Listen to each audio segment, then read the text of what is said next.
مالیې وزارت وایي د یو ټن ډبرو سکرو بیه $280 وټاکل شوه. افغان حکومت یو ځل بیا د ډبرو سکرو بیې لوړې کړي دي. د مالیې وزارت ویاند په تازه څرګندونو کې ویلي چې نړیوالو بازارونو ته په کتو یې د ډبرو سکرو بیې لوړې کړي دي. دمګړۍ د یو ټن ډبرو سکرو بیه له $200 $280 ته لوړه شوې ده.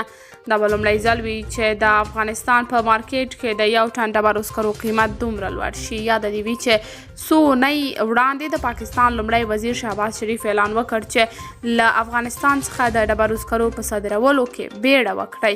له دې خبرې سره هم مهاله د طالبانو دولت د ډبرو سکرو په بیه کې لوړوالی راوستلی دی.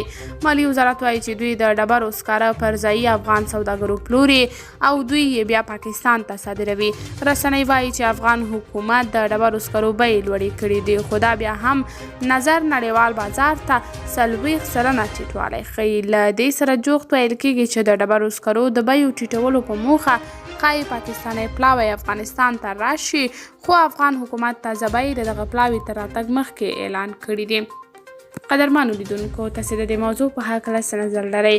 خپل نظریات را سره په کمنټ کې شریک، ویډیو لایک او چینل سبسکرایب کړئ.